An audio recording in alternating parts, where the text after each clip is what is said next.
नमस्कार, हमारे चैनल में आपका स्वागत है। मैं हूं रामचंद्र मौर्य। साथियों, 2024 का लोकसभा चुनाव बहुत ही नाजुक मोड़ पर आ गया है।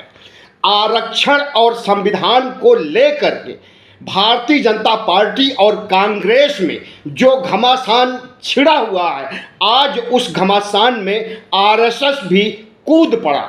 भारतीय जनता पार्टी को लग रहा है कि संविधान का मुद्दा जिस तरह से कांग्रेस और इंडिया गठबंधन ने जमीनी स्तर पर उठाया है और संविधान बदलने के मंसूबों का पर्दाफाश किया है, भंडाफोड़ किया है, उससे भारतीय जनता पार्टी बैकफुट पर आ गई है और भारतीय जनता पार्टी को अपनी हार नजर आ रही है।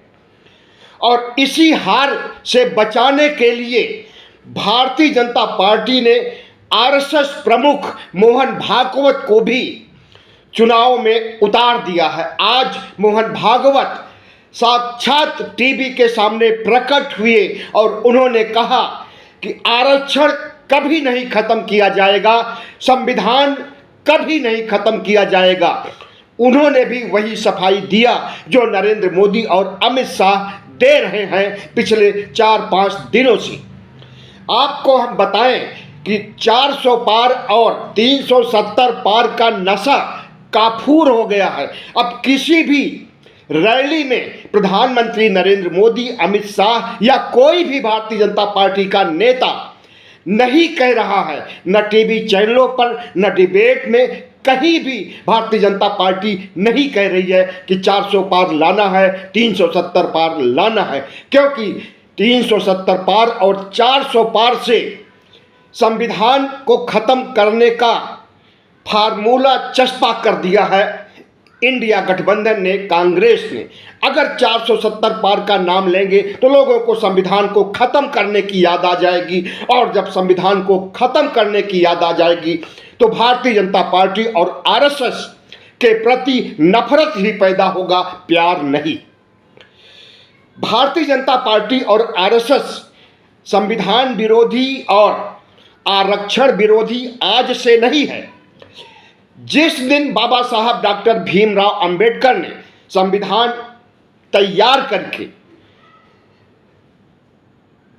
कॉन्स्टिट्यूशनल कमेटी को सौंपा, संविधान सभा को सौंपा और अपना संविधान पर भाषण दिया था, उसी दिन, उसके दूसरे दिन ऑर्गेनाइजर अखबार में संघ लेख छापता है और वह कहता है कि यह संविधान भारत के अनुकूल नहीं है, भारत की सामाजिक परिस्थितियों के अनुकूल नहीं है, यह संविधान विदेशों से चुराया गया है, हम इस संविधान का समर्थन नहीं करते हैं। और तब से लेकर के आज तक भारतीय जनता पार्टी और आरएसएस ने कभी भी संविधान का समर्थन नहीं किया और उसी संविधान की शपथ लेकर के अटल बिहारी वाजपेयी भी 2 बार प्रधानमंत्री बने, नरेंद्र मोदी भी 2 बार प्रधानमंत्री बने और उसी संविधान को खत्म करने के लिए 400 पार पाने की बात जब इनके सांसद कह रहे हैं, अनंत हेगड़े, ज्योति मिर्धा, लल्लू सिंह, अरुण गोविल जैसे तमाम नेता सांसद कह रहे हैं कि 400 पार सीटें हमें दीजिए तो हम संविधान खत्म कर देंगे। संविधान खत्म करने का एक फार्मूला और है। जिस तरह से बाबा साहब डॉक्टर भीमराव अंबेडकर ने मनुस्मृति को खत्म करने के लिए मनुस्मृति दहन किया था, मनुस्मृति को जलाया था, क्योंकि मनुस्मृति ने शूद्रों का अधिकार छीना था, शूद्रों पर वर्ण व्यवस्था लागू किया था, गुलाम बनाया था हजारों सालों तक, तो उसको बाबा साहब ने जलाया। हिंदुओं के संविधान को, सनातनी संविधान मनुस्मृति को जलाया और अपना संविधान पेश किया, और वह संविधान आरएसएस को, मनुस्मृति मानने वालों को कभी नहीं पसंद था और इसीलिए इन्होंने एक बार नहीं अनेक बार जंतर मंतर पर संविधान की प्रतियां भी जलाने का घिनौना काम किया है। और संविधान के खिलाफ आरएसएस के नेता, भारतीय जनता पार्टी के नेता हमेशा से रहे हैं। जिस महात्मा गांधी ने इस देश को आज़ादी दिलाई, जिस महात्मा गांधी ने इस देश को समरसता प्रदान की, सभी धर्म के लोगों, सभी जात के लोगों को साथ रहने की हिदायत दी, उसी गांधी की ये हत्या कर देते हैं। और संविधान के खिलाफ बयानबाजी इनकी कोई आज से नहीं है। इनके जितने भी आरएसएस के लिखी हुई किताबें हैं, लगभग सब में संविधान के खिलाफ आग उगली गई है। भारतीय जनता पार्टी और आरएसएस न सिर्फ संविधान विरोधी रही है, तिरंगा विरोधी भी रही है। अरसे से 2002 तक भारतीय आरएसएस ने अपने मुख्यालय नागपुर में तिरंगा झंडा नहीं फहराया था। किसी उपद्रवी युवक ने, उपद्रवी नहीं, धर्मनिरपेक्ष युवक ने, राष्ट्रभक्त युवक ने इनका भगवा झंडा उखाड़ करके फेंक दिया और तिरंगा झंडा उसके स्थान पर प्रस्थापित कर दिया था। उसके बाद फिर इनकी हिम्मत नहीं पड़ी कि तिरंगा झंडा को उखाड़ करके फेंक सके। तब से इनके हेडक्वार्टर पर तिरंगा लहरा रहा है, उसके पहले भगवा झंडा लहराता था। लेकिन जब प्रधानमंत्री नरेंद्र मोदी सत्ता में आए, तब आरएसएस को लगा कि आरएसएस के दिन फिर से लौट रहे हैं और एक दिन ऐसा आएगा कि हम संविधान को भी खत्म करेंगे, लोकतंत्र को भी खत्म करेंगे और इस देश की साझा संस्कृति को भी खत्म करेंगे। और आज यह लोग महसूस करने लगे, और महसूस ही नहीं किए बल्कि अपने मुंह से बोल भी दिए कि हम संविधान खत्म करेंगे, 400 पार सीटें दीजिए, हम भारत की धर्मनिरपेक्षता खत्म करेंगे और हिंदू राष्ट्र बनाने के लिए इन्हीं लोगों ने लगभग सभी बड़े शहरों में, पूरे देश में कस्में खाई हैं। और उन कस्मों में कहा गया है कि काट डालूंगा, मार डालूंगा, नरसंहार कर दूंगा, हम हिंदू राष्ट्र बना करके रहेंगे। लेकिन हिंदू राष्ट्र का विरोध कांग्रेस नहीं कर रही है। क्यों नहीं कर रही है? क्योंकि उसे पता है कि अगर हिंदू राष्ट्र का विरोध करेंगे तो हिंदू मतदाता हमसे दूर हो जाएंगे, और जब हिंदू मतदाता दूर हो जाएंगे तो जीतना मुश्किल है। लेकिन जब उसे मौका मिल गया, आरएसएस के लोगों ने, बीजेपी के लोगों ने जब चीख चीख करके कहा कि हमें संविधान नहीं पसंद है और 400 सीटें दीजिए, हम संविधान को खत्म कर देंगे, तब कांग्रेस को मौका मिल गया। और लगभग सभी रैलियों में, सभी सभाओं में नीचे स्तर तक, जमीनी स्तर तक इस बात को पहुंचा दिया गया कि अगर भारतीय जनता पार्टी जीतेगी तो संविधान खत्म कर देगी और 2029-2034 कभी भी कोई भी चुनाव नहीं होगा, भारतीय जनता पार्टी हड़प लेगी प्रधानमंत्री पद को, और वह हमेशा प्रधानमंत्री एक राजा के रूप में बने रहेंगे। कभी नरेंद्र मोदी होंगे, कभी मोहन भागवत होंगे, कभी अमित शाह होंगे, कभी योगी आदित्यनाथ होंगे, लेकिन प्रजातांत्रिक ढंग से, संवैधानिक ढंग से इलेक्शन नहीं होंगे और चुनाव नहीं होंगे। लोग अपने हिसाब से सरकार का चुनाव नहीं करेंगे, प्रधानमंत्री पद के लिए चुनाव नहीं कर पाएंगे। और इसी सब को करने की मंशा से भारतीय जनता पार्टी ओतप्रोत थी शुरू से। और आपको बता दें कि प्रधानमंत्री नरेंद्र मोदी ने जब 2014 में शपथ ग्रहण किया था तो उसके बाद इन्होंने कहा कि हम आरएसएस के प्रचारक पहले हैं, प्रधानमंत्री बाद में हैं। इससे स्पष्ट हो गया कि नरेंद्र मोदी आज भी आरएसएस के प्रचारक पहले हैं, प्रधानमंत्री बाद में हैं। प्रधानमंत्री का काम है कि भारत के सभी जातियों, सभी धर्मों को साथ लेकर के चलना, और आरएसएस इस चीज को कभी बर्दाश्त नहीं कर सका है, न तो समानता के अधिकार को, न धर्मनिरपेक्षता को। जितने भी संवैधानिक मूल्य हैं उस पर आरएसएस का विश्वास कभी नहीं रहा है। और जब उसे लगा कि 2025 में आरएसएस की स्थापना के 100 साल पूरे हो रहे हैं, तो हिंदू राष्ट्र बनाने की पूरी ताकत लगा दिया। और उस ताकत को कांग्रेस पार्टी ने इस ढंग से खत्म कर दिया, जमीनी स्तर तक संविधान को खत्म करने की बात को लेकर के, कि अब आरएसएस ने 100 साल पूरे होने पर जो जश्न मनाने का कार्यक्रम बनाया था, सियासी इवेंट मनाने का जो कार्यक्रम बनाया था, उसे कैंसिल कर दिया।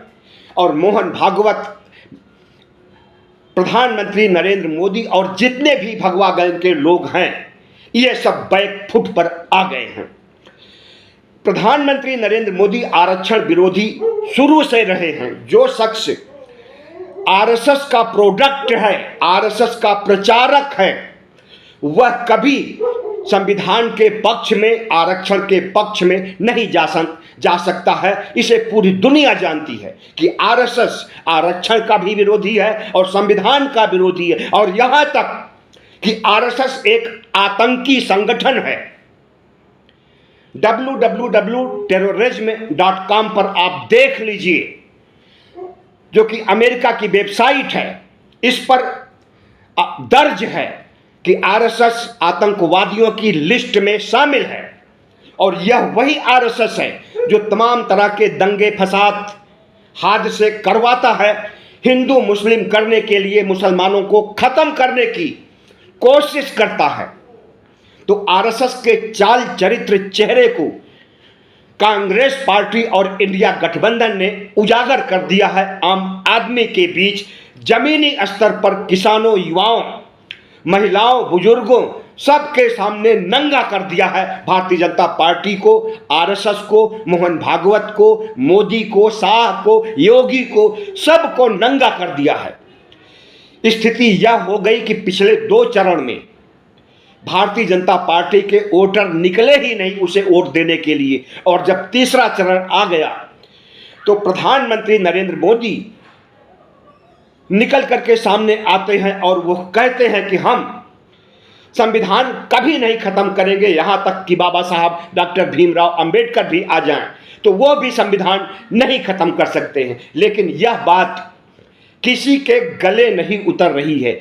140 करोड़ लोग अच्छी तरह से जानते हैं कि प्रधानमंत्री नरेंद्र मोदी जो कहते हैं वो करते नहीं, और जो करते हैं उसे कहते नहीं। अगर ये कह रहे हैं कि संविधान हम नहीं खत्म करेंगे तो पक्का खत्म करेंगे, इसका विश्वास इस देश के ओबीसी, एससी, एसटी के मतदाताओं को अच्छी तरह से हो गया है। प्रधानमंत्री नरेंद्र मोदी कहते हैं कि 2 करोड़ नौकरियां देंगे तो देते नहीं हैं। प्रधानमंत्री नरेंद्र मोदी कहते हैं कि हम किसानों की आय दोगुनी करेंगे तो करते नहीं हैं। प्रधानमंत्री नरेंद्र मोदी कहते हैं कि हम 100 स्मार्ट सिटी पूरे देश में बनाएं, एक भी नहीं बनी। इसी तरह से प्रधानमंत्री नरेंद्र मोदी बुलेट ट्रेन की बात आज नहीं 10 साल पहले 2014 में कर चुके हैं, लेकिन किया नहीं। किया क्या? अडानी और रिलायंस के मालिक और तमाम उद्योगपतियों को 16 लाख करोड़ रुपए आवंटित कर दिया, उनके कर्जे माफ कर दिया। लेकिन इस देश के किसानों के कर्जे नहीं माफ किए, और आज भी 2 किसान हर रोज कर्जे में डूबे हुए हैं जो आत्महत्या कर रहे हैं। 2 बेरोजगार रोज आत्महत्या कर रहे हैं।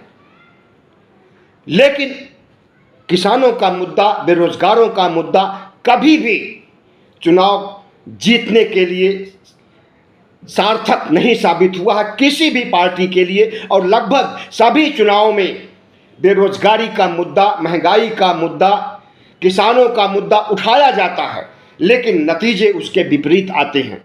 लेकिन जिस तरह से संविधान को खत्म करने की बात बीजेपी के नेताओं ने कह करके समाज में आग लगा दिया है, जहर घोल दिया है, इस बात को जमीनी स्तर पर ले जाने पर कामयाबी मिल रही है इंडिया गठबंधन को।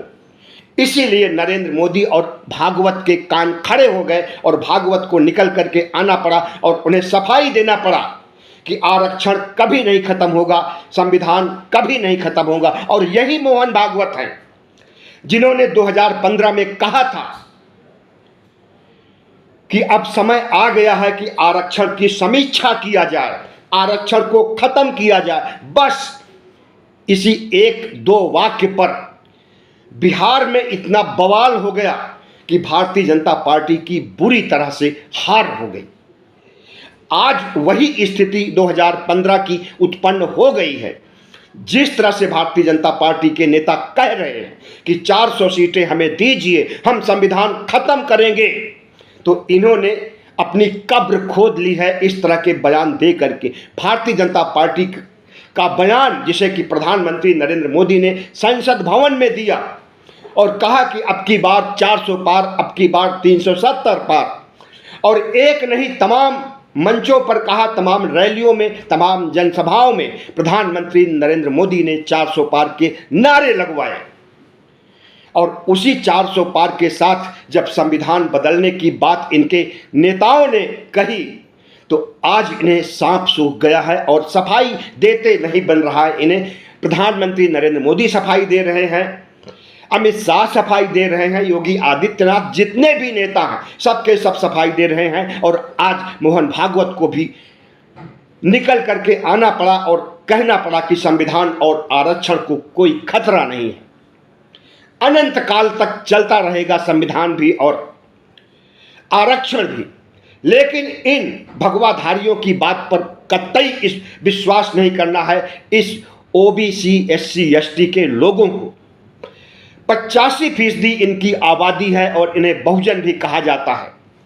तो बहुजन समाज के लोग जो कि 97 करोड़ मतदाताओं में 85% हैं, जब इन्हें पता चल गया है प्रधानमंत्री नरेंद्र मोदी आरएसएस के मंसूबे का कि उन्हें 400 पार सीटें दीजिए और वो संविधान खत्म कर देंगे, तो पूरा Bahujan Samaj OBC SC ST खफा हो गया है। आपको हम बता दें कि 2019 के चुनाव में 81% ओबीसी के लोगों ने प्रधानमंत्री नरेंद्र मोदी को वोट दिया था और उन 81 में अगर 50% भी इंडिया गठबंधन को वोट दे देंगे तो प्रधानमंत्री नरेंद्र मोदी का तीसरी बार शपथ लेने का सपना धरा का धरा रह जाएगा, सपना चकनाचूर हो जाएगा। अगर प्रधानमंत्री नरेंद्र मोदी अपने को ओबीसी कहते हैं तो ओबीसी की जनगणना क्यों नहीं कराते हैं? ओबीसी की जनगणना कभी नहीं हुई है। अंग्रेजों के समय में 1930-31 में ओबीसी की जनगणना की गई थी सोशियो इकोनॉमिक बेसिस पर और उस समय 54% आबादी थी ओबीसी की। 1930 से लेकर 2024 तक ओबीसी की संख्या बढ़ी होगी और पिछले दिनों बिहार में जब जनगणना कराई गई ओबीसी की तो पता चला कि 63% ओबीसी समाज के लोग अकेले हैं बिहार में और लगभग वही आंकड़ा पूरे देश का होगा। तो इस समय पूरे देश में 60% से ऊपर ओबीसी हैं, बाकी 40 में एससी एसटी, ऊंची जातियों के लोग, अल्पसंख्यक, ये सभी हैं। ऐसी स्थिति में एक जो बहुसंख्यक समाज है ओबीसी वर्ग, अगर वह आज गरीबी रेखा के नीचे है, अगर वह आज 5 किलो राशन पर पल रहा है, अगर उसे नौकरियों में भागीदारी नहीं दी गई है, राजनीति में भागीदारी नहीं दी गई है, निजी क्षेत्र की नौकरियों में भागीदारी नहीं दी गई है, तो इसके लिए कौन जिम्मेदार है? भागीदारी देने की तो बात दूर, ओबीसी की तो जनगणना कराने के लिए नरेंद्र मोदी तैयार नहीं है। और एक बात आपको बता दें कि ओबीसी की जनगणना कांग्रेस सरकार ने 2010-11 की जनगणना में किया था, लेकिन उसकी सरकार चली गई 2014 में, तब तक रिपोर्ट नहीं आई थी। जब नरेंद्र मोदी की सरकार आती है तो सोशियो इकोनॉमिक बेसिस पर पिछड़ों की संख्या पता चल चुकी थी, लेकिन उस रिपोर्ट पर प्रधानमंत्री नरेंद्र मोदी कुंडली मार करके बैठ गए और उसे गायब कर दिया, उसे पब्लिश नहीं किया, उसे पब्लिक डोमेन में नहीं लाया। और अगर लाते तो वही जो मैंने अभी बताया कि बिहार में जो स्थिति वहां जनगणना कराने के बाद 63% सामने आई है, वही स्थिति इस 2010 और 11 के जनगणना में भी लगभग रही होगी।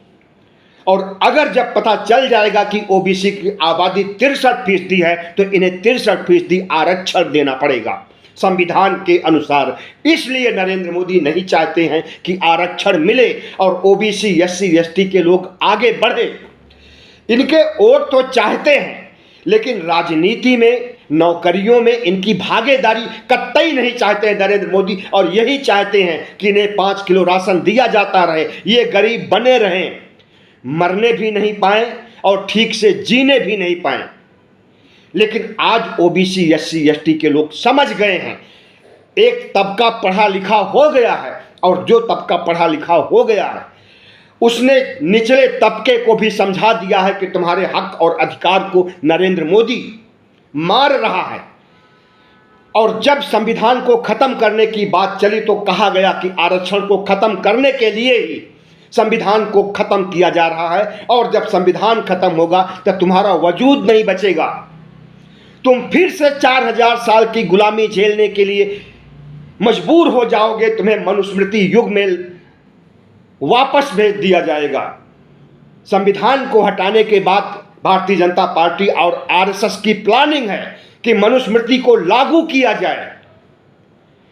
और लेकिन मनुस्मृति को लागू करने के पहले, संविधान को खत्म करने के पहले इनके मनसे का जब भंडाफोड़ हो गया, इनके मंसूबों का जब भंडाफोड़ हो गया और यह बात पूरे देश में जंगल में आग की तरह फैल गई कि संविधान खत्म करना चाहते हैं मोहन भागवत, मोदी, योगी, शाह सब मिलकर के संविधान खत्म करना चाहते हैं, तो लोगों ने भारतीय जनता पार्टी को वोट देना बंद कर दिया। इसीलिए वोटिंग में प्रतिशत में कमी हुई है और यह कमी पिछले 2 चरणों में देखी गई है और बाकी 5 चरणों में भी देखी जाएगी।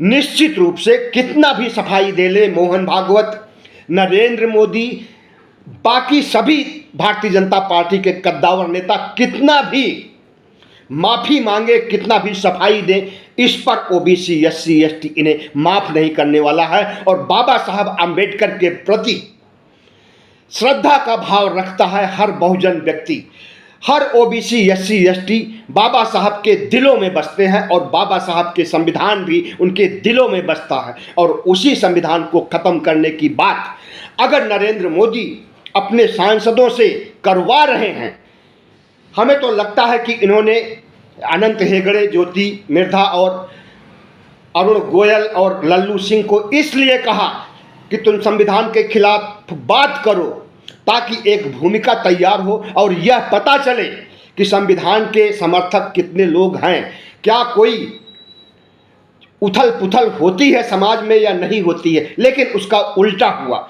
इनका वजूद ही खत्म करने का नंबर आ गया संविधान को खत्म करने के बात पर। संविधान तो नहीं खत्म होगा लेकिन भारतीय जनता पार्टी जरूर खत्म हो जाएगी। संविधान खत्म करने की भारतीय जनता पार्टी और आरएसएस के मंसूबे को, आरएसएस के चाल चरित्र चेहरे को इस देश की जनता ने अच्छी तरह से समझ लिया है, देख लिया है। अब इन्हें चुनाव में जीतना मुश्किल ही नहीं, बहुत मुश्किल होने जा रहा है। ओबीसी एससी एसटी विरोधी भारतीय जनता पार्टी को मान लिया गया है और बहुजन विरोधी, मूल निवासी विरोधी तो पहले से ही माना जाता था इन लोगों को। हमें तो लगता है कि जिस तरह से इनके मंसूबों का पर्दाफाश हुआ है उससे भारतीय जनता पार्टी का अस्तित्व संकट में आ गया है। भारतीय जनता पार्टी जो अनंत काल तक 2047 तक राज करने की बात कर रही है, विकसित भारत बनाने की बात कर रहे थे नरेंद्र मोदी, इनकी कलई खुल गई है, संविधान ने खोल दिया है। और इनसे जिस तरह से ओबीसी एससी एसटी का मोह भंग हुआ है उससे यही लगता है कि भारतीय जनता पार्टी भारत मुक्त होने वाली है। बहुत बहुत धन्यवाद। हमारे चैनल को सब्सक्राइब कीजिएगा, लाइक कीजिएगा और शेयर कीजिएगा।